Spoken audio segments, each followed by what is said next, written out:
Hi, welcome to Parents Gap Year, the podcast that celebrates living to travel and travelling to live. I'm Anne-Marie McCormack, filmmaker and radio presenter. And I'm Rod Gray, videographer and photographer. We're married. To each other. And as our children are young adults who've almost fled the nest, this year we're travelling around the world ourselves. Lots of people say they'd like to do this, so we're having a go at showing you how it can be done, with some top tips along the way. So this is our warts and all travel experience where we reveal our highs and lows, what we learn about each other. And more importantly, the great characters that we meet along the way. How do you make a small fortune in Thailand? Bring a big one with you. Got a bit of sun after the tropical storm of yesterday. It rained all day and all night yesterday, like I've never seen before. So that's the tropics for you today, different day. To redo my balls to a different size. So they're now more like elephant balls. Yeah, obviously their trunks are not that big. Next, we're going to Singapore and Koh Samui in Thailand. I first went to Southeast Asia properly when I was 19, 20, 6 months. So what could you advise us, oldies, parents? As we're off to Singapore and Thailand. I mean, Singapore's easy for old people. It's kind of set up for not a lot of walking and commuting around the MRT pretty easy. But what about us? What about you? Not old people. Well... I see what you're yeah, saying. Yeah, it's Cheeky convenient. monkey. Yeah, there's the gardens by the bay and the Sky Gardens, and you can... There's like, I don't know how many areas there is. I think there's like 3 different stuff indoors, and then you can do the stuff actually where you go up into the massive tree garden bit, and you can walk around that, which is worth doing. Yeah, so I've done a bit of research on that. That looks amazing. Yeah, and then they have the show, which is like the light show. I'm not sure if it's every evening, but it's most evenings, and the big trees light up and they prance around to different theme tunes and songs and eras of music. Sounds right up our street. Yeah, and there's the light show, which is on the waterfront in the Marina Bay, and I think that might be every night, where they spray water and shoot lasers onto them, and it's pretty cool as well, so that's worth doing.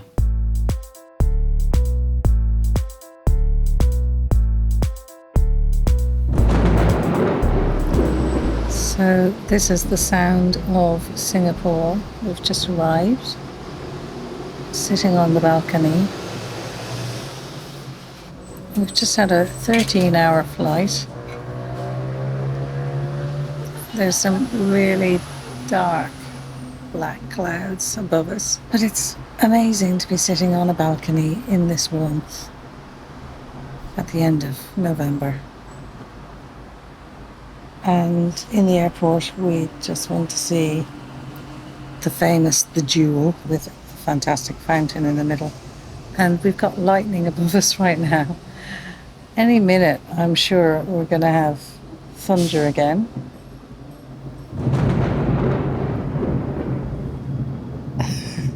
It's like I cued that. In this little hotel, looking at massive hotels around us, because cars are so expensive to run, there aren't a lot around. A lot of them are electric cars, though you wouldn't think it where we are right now because it is a little bit noisy. Also has a pool on the roof. But Rod, you've had surgery on your forehead, so you can't. I do. But you can get in the pool. Sit in the pool. Yeah.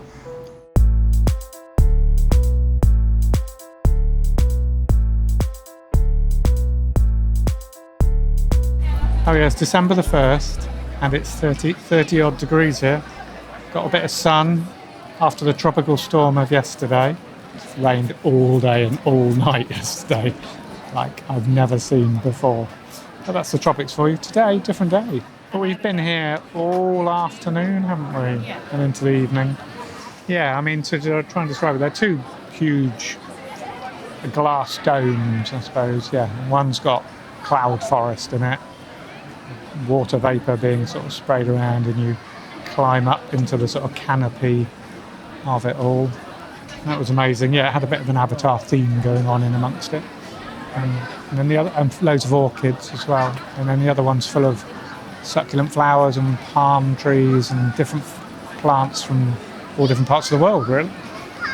And it was all kind of quite cool. Actually, I got a bit cold in there. Now we come back outside and it's lovely and warm again. And we're looking back up at the Marina Bay Sands Hotel, which, not aware of it, it's like 3 of these very curvy towers, and then on the top is something in the shape of a surfboard, really, with a big overhang, which I'm hoping to go up and having a look out from later. It's a cocktail bar up there. One thing we did this morning, just by chance on our way to the metro, is we found ourselves outside a hotel, Art Deco style hotel called Parkview Hotel. And it's an Art Deco building, stunning lobby and bar inside, and sculptures and exterior. Really, if you like Art Deco, it's worth a look. It's truly, truly tremendous.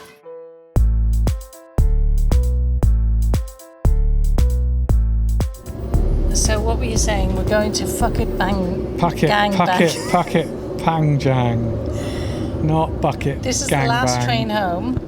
Definitely And last in train. fairness, we have had a couple of Tiger beers in Chinatown When did we last make a recording? when we were sober. So we have now... What is it? Last train to... Fucking gangbang. Luckily, we're going to Puget Bang Jang. We might have to be a bit careful what we say on the Okay, train. I'll stop recording that. We've just been at this amazing bar next to our hotel, and you're the singers. What's your name? Well, my name is Richie, Richie L. My name is Norman Yo. Norman. Yeah, Norman. Yeah. Are you both from Singapore? Yeah, we're both Yeah. from Singapore, and we actually met we've known each other for about 10 years 10 now. years, yes. He didn't sing, he was a guitarist. Yeah, he didn't sing, so a few years after we graduated, he posted a video of himself singing, and it sounded great, and it was just like, Norman, where have you been hiding this voice? Oh, we do it because we love it, so it's not about the recognition. We just hope that we're not bothering you. Not at all. No, it was absolutely gorgeous. Thank So you. what was it like growing up in Singapore? Do you love it as a city? Well, I mean, there are always, in every place you grew up or every place that people come from, there's always like a certain complaints that you're going to have. But I think as we grow older and you visit other countries as well, I'm half Filipino as well. Yeah. He's half Thai. Ah, okay. So, I mean, like sometimes when you go back and you visit like, your relatives in those countries, and you come back, of course you're going to be like, the grass always seems greener in so many other sides, Safety. Yeah, safety. Safety. And we take it for granted, In Singapore, we're still pretty lucky, but yes, in terms of the living cost is high. So even if we earn more than musicians from other countries, average, we're still gonna sort of like have to do many things to sort of earn enough money to sustain our lifestyle here. And you gotta sacrifice a lot of things. Yeah. And you're young yet. You're 27, 28? 27, yeah. Amazing. You look so young. Is it common in Singapore for people to be of mixed heritage, or are there a lot of people who are purely from Singapore originally? What would you say? I think it's quite common. You have people that are mixed, Malaysians, Yeah. or like me, a Thai, I think Philippine. Yeah, I mean, like me, Filipino, I think that because the thing is, like, I think that for us, we might say yes because we tend to find ourselves amongst like people of mixed heritage. So, like, I grew up in an Irish school, St. Patrick's, right? So we're very used Being to Irish, of course, that's very relevant. Yeah. we're very used to like we had a lot of Eurasians around, and there's still subcultures within like the sort of like the so-called 4 different main races that they talk to you about: Chinese, Malay, Indian, and Eurasians. But yeah, there's like different subcultures because like when you speak to Chinese people who grew up in for example, a Catholic school, the culture is slightly different. The way we speak is slightly different. It's a melting pot of like cultures. Yeah. So- So we're in the Arab neighborhood at the moment, and we've just been to Little India. Yeah. And we were in Chinatown last night. So, you know, there are the various areas, obviously. Yeah. It's a huge Indian population here, isn't there? I think a lot of them are like migrant workers or even expats as well. But yes, we do have like local Singaporean Indian population. But I think it's still quite a small minority. Majority Chinese. Yes. Still majority. A lot of because both of us, even though we're half Chinese as well. So Yeah. Chinese is the overwhelming majority of the ethnicity here. But I guess like because at the same time because we are in the arts as well, I guess like to us it's really normal like to come across like people from all over the world. You know, like Music speaks many languages. yeah, doesn't it? you don't have to speak the language. cross-cultural. Yeah, it really is. It really is. Yeah. So I guess we're pretty comfortable, and Singaporeans in general are quite comfortable. I think with people from all around the world. Which you is know. great. You really feel that when you're here. Growing up, it was always about tolerance, you know. But I think eventually, because we're sort of a new country as well, a young country, I think eventually, I mean, now it starts to feel. It should feel more like like a embrace of different cultures, because it used to be the key word was tolerance, you know. So that meant like just to not get in each other's way. But I think now it's evolved into like a place where it's like it's a Singaporean identity. It's like like a melting pot kind of thing, and it comes out as something totally unique. Yeah. Thank you.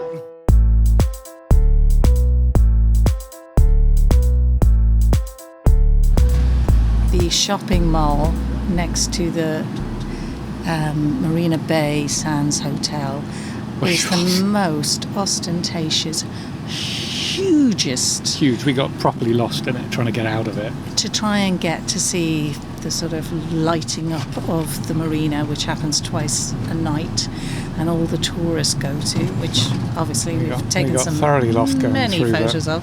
through the shopping mall, and there's even a canal with gondolas on it in the middle on the basement floor of it. Unbelievable. I mean, and everywhere's Gucci and Prada and every designer label you can think of, full of handbags everywhere that No one needs, we've no decided. one needs. Yeah. I've got a bum bag, a leather bum bag, which keeps everything I need in it, even this recorder and my lippy and my phone and whatever else, earphones and Monzo card and all the things that have been really great to use. Speaking of the Monzo card, we've used it in the metro, and we've swiped in and swiped out, but it doesn't seem to have charged us. So 6p it's charged us. yeah, so we just need, maybe it'll catch up on us.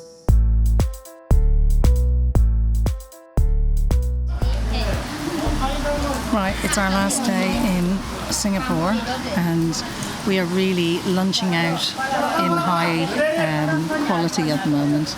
Banana and a piece of bread under a canopy outside the botanical gardens because it's lashing rain. And guess what? What have you brought with you or not brought with you? Not going to say. I think you should say. Who ran back in to get her rain jacket just as we were leaving the hotel? Clever Clogs, Anne-Marie did. Clever Clogs, who said, "Would you like your rain jacket?" "Oh no," says he. It'll stop raining in a minute. And now We're it's only in the actually tropics. bucketing down. Oh, yeah, the season off. Look. Yeah, like and what have you brightening up. brought with you? A hat And a shirt and a nice shirt. that will see every spot of rain. It's It'll dried dry. off though already. Look, it's sort of all gone. But yeah, possibly should have gone back and got my raincoat. I And was it's just taken ready you to leave. about an hour to admit that. The noise is a fairly large group of young women next to us who clearly came to the Botanic Gardens to have a picnic, but are equally dodging the rain under the canopy here. But they're sitting down having a really civilised meal. It looks very, very good, their food. Yeah. A bit better than our bread and banana. Definitely. The great thing about Singapore is the melting pot of people from all different cultures. Not all tourists, and yeah, it feels really relaxed. And you can even hire an umbrella for $5. Once you sign up on the app and do all that. I know. It'll stop raining in a minute. Oh, Stay optimistic. look, we've just walked, there's a load of women just walking by with what? Umbrellas. One lady's got a whole tarpaulin. That's probably the picnic blanket. Oh, it is. Yeah. She probably looked at the weather forecast. Yeah, or went back to get their rain jackets.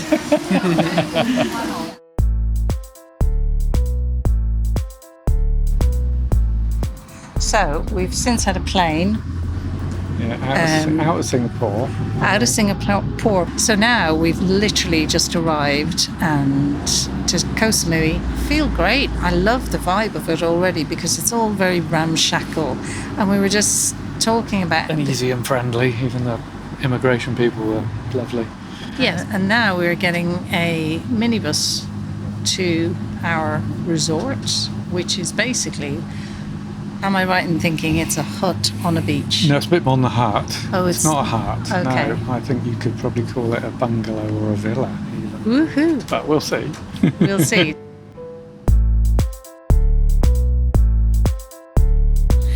We've just had a little mooch about in the dark.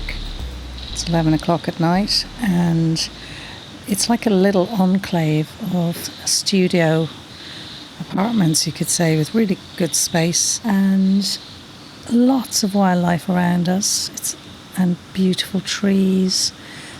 The beach is literally on our doorstep and there's a pool and you can even have a massage. There's 3 resorts all on the beach. I've just been reading a book about getting older and he talks about you can really judge a marriage after at least 25 years. And there's something about that was a truism for me, that, you know, long-term marriage, but this kind of midpoint 25-year relationship thing. We never had a honeymoon, as it happens, because we had a child who was a year old at the time, and we really didn't have the time. So this is the first time we've actually been away on our own without the kids since we had kids.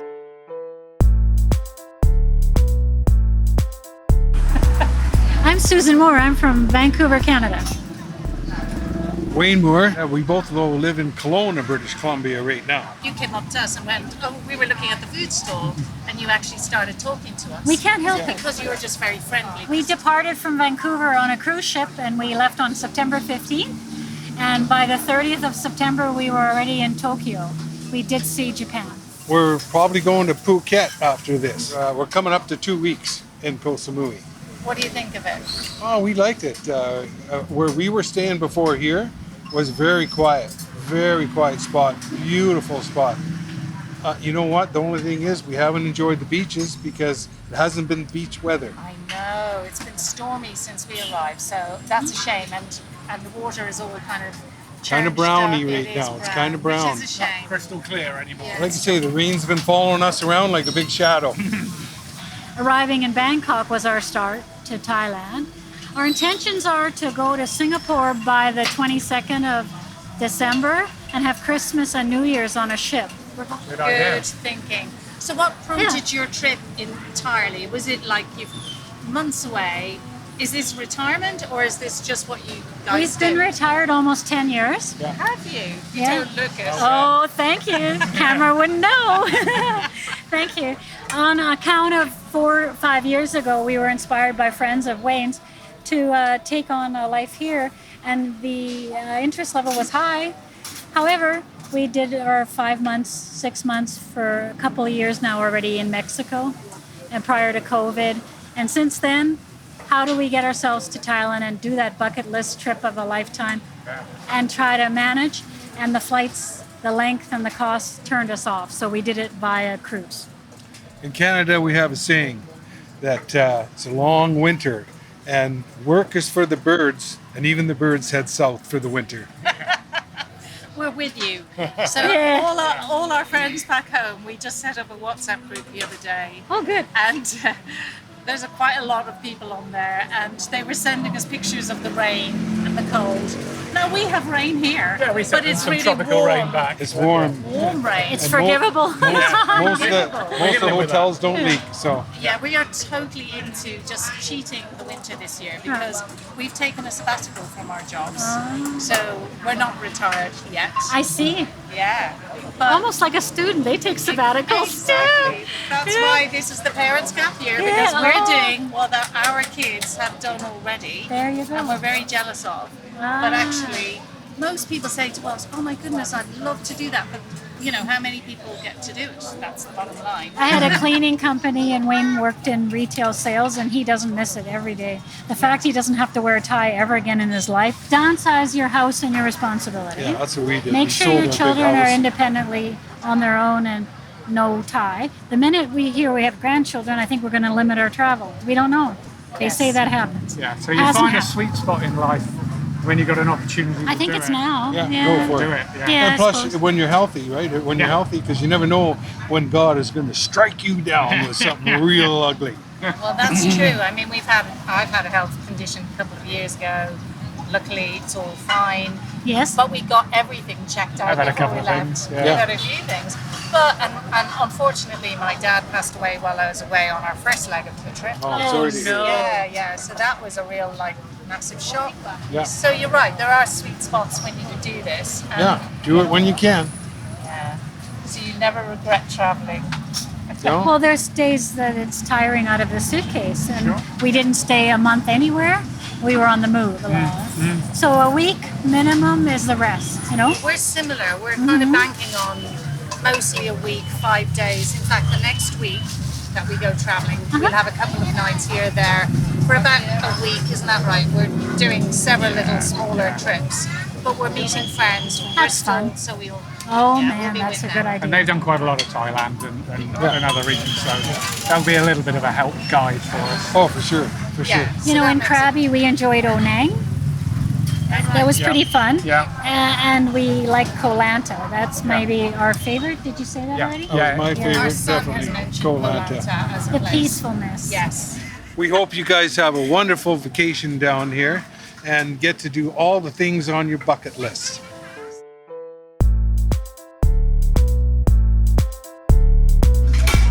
So just so you know what's going on, we're having a day out, and we are in an elephant sanctuary where we are feeding, or preparing to feed the elephants. And there's 2 elephants here, 72 and 75 years old, and they've obviously had a tough life. You work with the elephants. Yeah, Do you enjoy? yes, You're a volunteer. of course. I take care for all elephant here. Is it fun? Yes, very funny. When you take care for the elephant and elephant play with you, and elephant is friendly. Okay, put this all together and use your hands smash it, make it all together. Mash it together. Okay, I'm clanking the plates together so you can hear what I'm doing a bit. So I've got a big metal bowl, and I've now got full of rice and banana and some other fruit and some vitamin stuff and some powdery stuff as well. We got bowls of other fruit in front of us. It's all been cut up, but this bit is sticky rice, and my hands are sticky with it. And I think those are raisins or dates or Looks like dates. dates. They do look like dates. They've got a few little seeds in them. So I'm squishing it all up. He's good. Do we need to make it into a ball? Do we make it into a bowl? 3 balls. 3 balls. I see. Okay, right, I okay, see. right, okay, here we go. Okay. I'm glad I'm not doing this. It's messy work. And so I've made 3 sort of cricket ball size balls. And they only sleep 4 hours a day.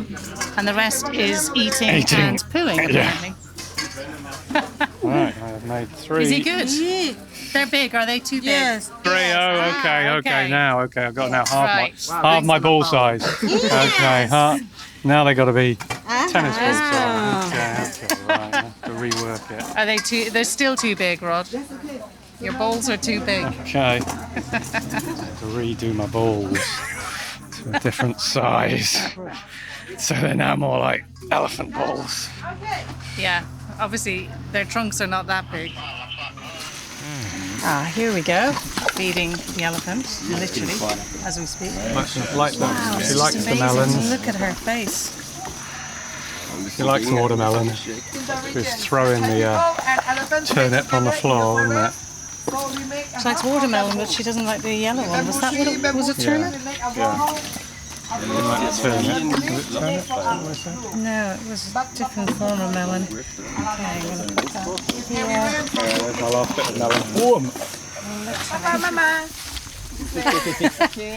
We're known as Papa Mama of the group because we're the oldies. The rest are all young. We take yo-yo exercise. Yeah. Yeah, you walk in front. Yes. Okay, walk in the front of the elephant. Right, I've got an elephant right behind me. She's a big beast. So we need to walk forward. We're not to go behind. Yeah, we don't want to be behind the elephant. Yeah, we don't want to be kicked. Get kicked or pooed on, one or the other. Yeah, I'm keeping in front because she gets scared if you're behind her. She doesn't know what'll hit her, and she might kick you. So keeping in front. She is beautiful. Yeah. She's not huge. Asian elephants are smaller than African elephants. African elephants are the big, dangerous ones.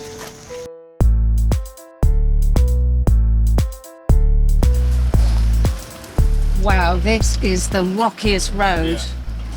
It's like, obviously, because there's been loads and loads of rain, there's been rivets. Did you rent a scooter here?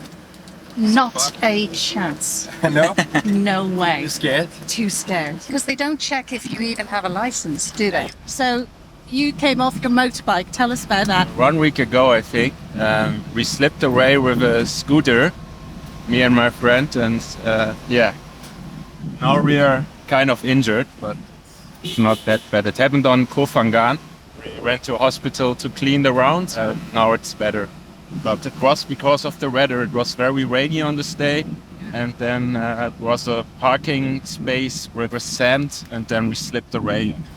And we have an insurance, so we don't have to pay for this in that resort. It's better when they do it better than that we would do. Yeah.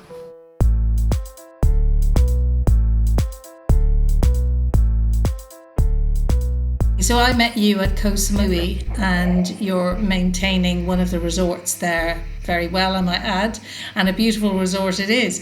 But you were saying you had a car accident. How many years ago was that? That was 7 years ago. I was riding a motorbike. Luckily, I've got my Thai driving licenses and blah, blah. I was run over behind by a concrete truck. Tourists come over and ride motorbikes here. Please don't. Please don't. These roads on Samui are seriously dangerous. I have to be very careful what I say because I still live here. It was a nightmare. I was just lucky. All my I's were dotted, all my T's were crossed. It still cost me a lot of money, a lot of heartache and a lot of pain. Make sure you have a bike licence in the UK and that your travel insurance will cover you for riding a motorbike here, and you have an international driver's permit with you as well. That is the only thing that might save you. I discovered that my son, who didn't have a motorbike license, was driving a moped in Thailand. That's so common, isn't it? People do this all the time. Yeah. And they have accidents. Anything goes wrong, it's going to be your fault. Like I say, I was run over from behind, and luckily I was completely legal, but they still tried blaming me. It was only lucky I was completely legal that I'm okay, per se. Were you involved in a totally different job? I was a swimming pool engineer. I was doing all the plant rooms and pipe works for building new swimming pools. Obviously, with a slightly disabled leg and hip, being a plumber, all bits and pieces is now out the window. Hence why I'm a manager or somewhere, so I can supervise other people doing my job, so to speak. Yeah. So, having lived in Thailand for 20 years, I mean, do you love it as a place to live, or how do you feel having left the UK? Everywhere has its pluses, everywhere has its minuses. I'd like to take my family back to UK, but the UK have doubled the required income to get a family visa for me to take my wife and child back there. So, per se, for me, it's easier to live with my family here, because to get my wife and son back to UK is virtually impossible. So you feel like a stuck situation in a kind of way? Yeah, precisely. I either work in the UK and someone here is look after my family, or I have to live here. Yeah. And obviously I know all the downsides of living here. For me personally, mentally and bits and pieces, I'll be better off in the UK. But I have the choice. And what about the weather, though? You have beautiful weather all the time. I come from a beautiful part of England, just outside of Cheltenham. When I lived there for years, I never appreciated that. I've only go to the beach. Obviously, I work on the beach per se now, but I never go to the beach. I never go in a swimming pool. You just take it all for granted, because you do. I totally get the grass is always greener on the other side, you know, but there's compensations no matter where you go. You know, there's downsides, as you say. I'm saying, yes, people think, my friend, oh, you live in paradise. Yes, it is paradise, but there is no safety nets here. There are no safety nets. And when it goes wrong very, very quickly. Right, yeah. And like you say, I lived in Thailand. No, I lived on Koh Samui. The islands, this island archipelago, are a completely different ball game to the rest of Thailand. Well, as I say, I can't say too much, but living on the islands is a different ball game to the mainland, completely. Okay, so different rules apply is what you're implying, basically. Exactly, yes. Okay. Very different rules apply. Okay, very interesting. So, I mean, I think that's really good advice that you've been giving. So people who might think that this is paradise, you need to look into things properly before you jump. Yes. And decide to do things. Number one, make sure you're completely legal with everything you do. Cross your T's, dot your I's. Look into it. Don't use visa agents. Do it yourself if you can. And for me, coming back after working on B visas for years, coming back this time on a marriage visa and sorting the work permit, it's taken months. So it's not easy. Thai immigration are harsh. Can't blame them for that. In all fairness, Southeast Asia, different rules apply. Best way I can describe it, on Samui anyway, whatever you think is normal, turn it on its head. Whatever you think is abnormal, boom. And basically you can't go far wrong. So what's the plus side? Is there a plus side? For me, I'm with my family. And also with what I've got, the weather helps a serious amount. Yeah. Apart from that, that's about it, really. Well, people who arrive just for a couple of weeks, they think, oh, this is amazing, I'd love to live here. But the reality is always different, isn't it? So the reality, if I would say to anybody who wants to come and live here, first of all, just come and live, rent somewhere and stay in the same place for 6 months at least, minimum. Very difficult owning property. That's another completely different ball game. Another old expat saying is, how do you make a small fortune in Thailand? Bring a big one with you. And you ask any expat in Thailand and they will agree, trust me. Yeah. It's not all rosy-coloured sunglasses, trust me. Thank you so much. You've been a star. No problem. Take care. Lovely to chat to you. Next, we're still in Thailand and visiting Ao Nang in Krabi and Chiang Mai with more temples than we can cope with. We believe in Buddhism, karma. You do good, you get a good thing. You growing mangoes, you get mangoes. You growing wheat, you get wheat. But you get a lot of expats. Maybe they're from the UK, some in Europe where the winter is cold and miserable, right? Yes. So they want to try something different. They come here, maybe they open up a business, maybe they work online. Izzy. Hello. Our friend from Bristol, your sisters. So you joined us on our trip. Well, you joined us on our trip, actually. Exactly. We hijacked your trip. Thank you for reminding me. How rude of us. This podcast has been created and edited by Anne-Marie McCormack with her collaborator and co-traveller Rod Gray. Music is by Serge Quadrado and Segvari, with the sound mix by Gary McIntyre. If you'd like to see pictures and videos of the places we've been to and the people we've met, please go to the Parents Gap Year Instagram page. And if you've enjoyed the podcast, please follow and share it. Thanks so much for listening.